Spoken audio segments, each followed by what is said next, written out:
Olá, meus irmãos. Aqui é a Zezé, voluntária do Centro Espírita Kardecista Fraternidade Luiz Sérgio. E estamos aqui para dar continuidade ao nosso projeto Gotas Fraternas. Nesse projeto, nós apresentamos um livro e a cada semana nós apresentamos um capítulo deste livro, né? Cada semana é um voluntário que faz algumas reflexões sobre o capítulo, né? E hoje nós estamos aqui, né, para apresentarmos o livro Pão Nosso, né, que é o nosso livro de estudo, e o capítulo 160, A Grande Luta. Esse capítulo, né, este livro foi escrito por Emmanuel através da psicografia de Chico Xavier, né? E a gente com muita alegria está aqui, né, singelamente fazendo algumas reflexões sobre o capítulo, né, que sempre as lições que vêm do alto são inesgotáveis, né? E à medida que vamos crescendo, cada vez mais conseguimos perceber um pouco mais do que a espiritualidade maior quer nos falar. Esse capítulo, então, começa com uma citação, como todos, né?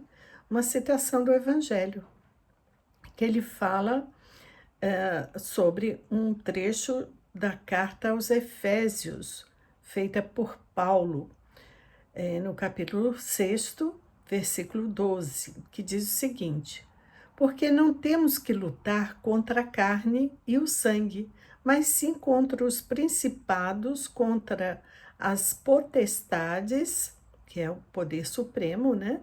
Contra os príncipes das trevas deste século, contra as hostes ou exércitos espirituais da maldade nos lugares celestiais, né?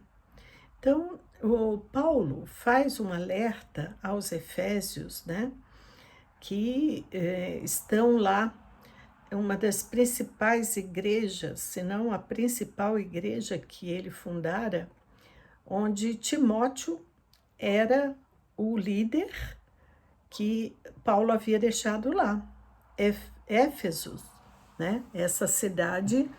Paulo permaneceu lá durante um período de 3 anos e tinha um grande, vamos dizer assim, grupo de cristãos trabalhadores lá. E ele faz essa recomendação. Então, vamos tentar traduzir um pouco, né, o que ele nos quer dizer. E Emmanuel, claro, vai fazer esse papel com a lição que nós vamos aqui apresentar. Então, qual é o alerta? Nossa grande luta ainda é conosco mesmos, né? É a luta em que travamos contra a nossa inferioridade. Nós vivemos em lugar santo, né? Num paraíso. Nós podemos dizer que Deus nos colocou num paraíso. Se nós formos ver a Terra, né? O problema somos nós. O que nós fazemos deste paraíso dado por Deus, né? E o que temos feito? Infelizmente, enquanto humanidade, nós temos, de uma forma geral, não dado muito valor, né, às oportunidades que recebemos de crescimento. E continuamos, muitas vezes, ligados às nossas inferioridades. Mas que inferioridades são essas, Zezé? Né? Aquelas dificuldades que nós trazemos ainda de amar a Deus sobre todas as coisas e ao próximo como a nós mesmos, como nos recomendou Jesus, né? Isso numa frase, se traduz toda a distância que ainda estamos de Jesus, que nos falou que é o caminho, a verdade e a vida que nos levará ao Pai, né? E nós continuamos com defeitos. Nossas virtudes ainda são muito frágeis. Nós ainda trazemos muitas dificuldades de perdoar, muita dificuldade de tolerar o nosso próximo, né? E muitas vezes nós, na convivência uns com os outros, e até mesmo nos centros religiosos, nós temos dificuldades uns com os outros, né? Então, nós temos que mudar o mundo.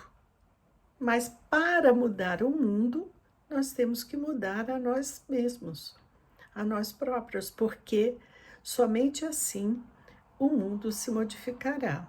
É preciso que lutemos contra essas inferioridades que ainda são superiores às nossas qualidades. Temos que conquistar. E o que temos que fazer para isso? Vivermos da melhor forma que pudermos, né? Cumprindo o nosso dever de cada dia, buscando ser a pessoa de bem que nos fala o Evangelho segundo o Espiritismo. Está lá, né? O homem de bem, né? Que nos convida a sermos melhores um pouco a cada dia. Jesus não exige de nós santidade, porque ele sabe que a evolução ela é progressiva, se dá no tempo que nós conseguimos evoluir, não é verdade? Então, essa lição vem nos convidar a essa luta interior que nós travamos dentro de nós mesmos, né? Buscando sermos melhores a cada dia. E Paulo segue falando o seguinte: segundo nossas afirmativas reiteradas, a grande luta não reside no combate com o sangue e a carne, propriamente, mas sim com as nossas disposições espirituais inferiores. Paulo de Tarso agiu divinamente inspirado quando escreveu sua recomendação aos companheiros de Éfeso, né? Aquela cidade lá que nós comentamos, né? O silencioso e incessante conflito entre os discípulos sinceros e as forças da sombra está vinculado em nossa própria natureza, porquanto nos acompliciávamos abertamente com o mal em passado não remoto, né? Há muito pouco tempo nós não sabemos avaliar, com a graça de Deus, temos o esquecimento, né? Que não nos dá a lembrança de tudo que nós fizemos de errado, né? Estamos hoje na nossa melhor forma e vamos então aproveitar isso, né?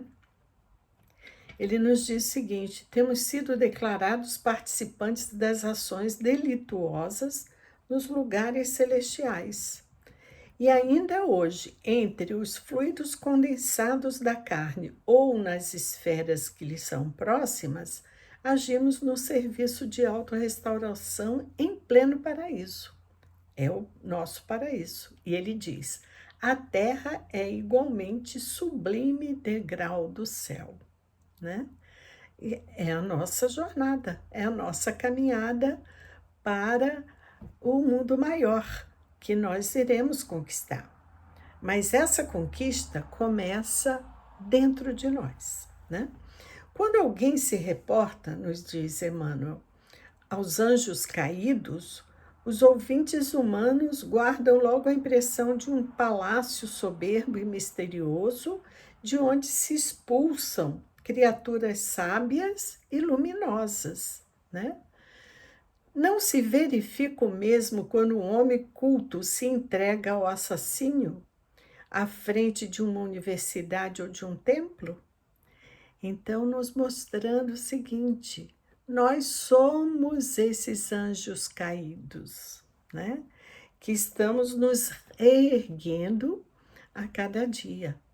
Então, nós encontramos irmãos nossos que poderiam estar fazendo um bem enorme, com possibilidades mil, como ele diz aqui, com sabedoria, com luz, e, no entanto, se entrega ao assassínio.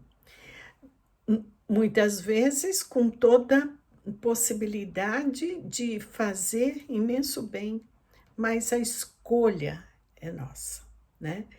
Então ele diz que geralmente o observador terrestre relaciona o crime não se detendo, porém, no exame do lugar sagrado e venerável em que se consumou, né? A grande luta a que o apóstolo se refere prossegue sem descanso. As cidades e as edificações humanas são zonas celestiais, nem elas e nem as células orgânicas que nos servem constituem os poderosos inimigos, e sim as hostes espirituais da maldade com as quais nos sintonizamos através dos pontos inferiores que conservamos desesperadamente conosco. Vastas arregimentações de seres e pensamentos sombrios que obscurecem a visão humana e que operam com sutileza de modo a não perder os ativos companheiros de ontem. Ou seja, não é o nosso corpo, não é a parte material que nós vamos condenar como sendo a nossa luta, o nosso empecilho para crescermos, né? Está exatamente em nós mesmos, dentro de nosso coração, de nossa mente, que se sintoniza ainda com o mal, que está próximo de nós. Então, para a sintonia com o bem, é preciso buscar o bem no exercício do bem a cada dia, no cumprimento dos nossos deveres, buscando sempre a paz e o amor que nos ensinou o Mestre, né? Que Deus possa nos amparar, nos dar força para que consigamos vencer as nossas dificuldades íntimas e conseguirmos vencer, né, nessa grande luta que é com a nossa inferioridade. Mas, como disse o próprio Paulo, graças a Deus somos o que somos. E com força, com vontade, com fé e muita coragem, nós continuaremos nessa luta, né? E disse ele também que combateu o bom combate. E é esse o nosso combate de cada dia. Fiquemos então com Deus, com paz, com muito amor e harmonia, hoje e sempre. Graças a Deus, graças a Jesus. Obrigada, irmãos.